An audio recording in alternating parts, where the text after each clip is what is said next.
পবিত্র ঈদ উল ফিতর উপলক্ষে গরিব অসহায় মানুষের মাঝে শাড়ি কাপড় বিতরণ।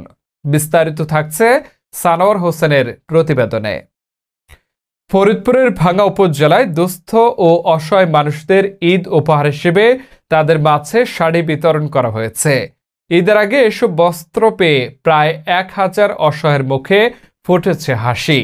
অসহায় ও দুস্থদের মাঝে শাড়ি কাপড় বিতরণ করেন আজিমনগর ইউনিয়নের বিশিষ্ট শিল্পপতি সৈয়দ মঞ্জুরুল হকের ছোট ভাই ডাইরেক্টর সৈয়দ বাবু।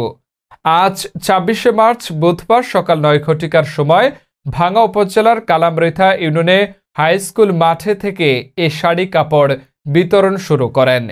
ইউনিয়নের 1000 পরিবারের মাঝে শাড়ি কাপড় বিতরণ করা হয়। পর্যায়ক্রমে উপজেলার সকল ইউনিয়নে মোট 15,000 শাড়ি কাপড় বিতরণ করা হবে বলে জানিয়েছেন মোহাম্মদ দাদন মিয়া। তিনি হলেন ডাইরেক্টর বাবু হকের আস্থাভাজন, কালামৃথার বাসিন্দা।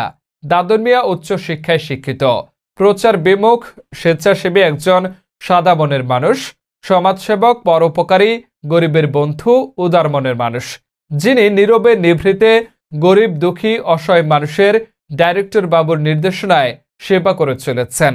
নিজে ব্যক্তিগতভাবে অর্থ ব্যয় করে হসপিটাল ও ক্লিনিকে অসহায় মানুষদের চিকিৎসা দিয়ে থাকেন। বিশিষ্ট শিল্পপতি সৈয়দ মঞ্জুরুল হকের ছোট ভাই ডাইরেক্টর সৈয়দ বাবু বলেন, সামনে ঈদ, এই সময়ে অসহায় মানুষের মাঝে ঈদের নতুন কাপড় তুলে দিতে পারায় মহান আল্লাহ রাব্বুল আলামিনের দরবারে শুকরিয়া জানাচ্ছি। ভবিষ্যতেও এ ধরনের মানবিক উদ্যোগ অব্যাহত থাকবে।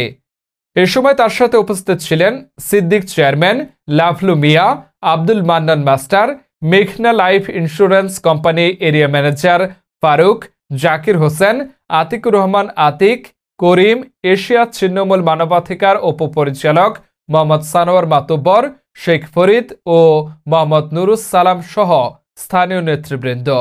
এ বিষয়ে কালামৃথা ইউনিয়নের কিছু লোককে জিজ্ঞেস করলে তারা বলেন, 20 থেকে 25 বছর যাবৎ ঈদের আগে সৈয়দ পরিবার থেকে আমাদের কাপড় দিয়ে আসছে। এই কাপড় গুণে মানে মানসম্পন্ন, অনেকটাই টেকসই। এই কাপড় দিয়ে আমরা ঈদ পালন করে থাকি। বিশিষ্ট শিল্পপতি সৈয়দ মঞ্জুরুল হক দেয়া কাপড় পেয়ে আমরা সকলে আনন্দিত। সাবেক মেম্বার শেখ আব্দুল ওহাব বলেন, 2000 সালের আগে থেকেই প্রতি বছর রমজানের ঈদে ভাঙ্গার থানায় অসহায় দুস্থ মাতাদের শাড়ি কাপড় বিতরণ করেন এবং ওনার যে কাপড় টেকসই, এরকম কাপড় অন্য কেউ দেন না।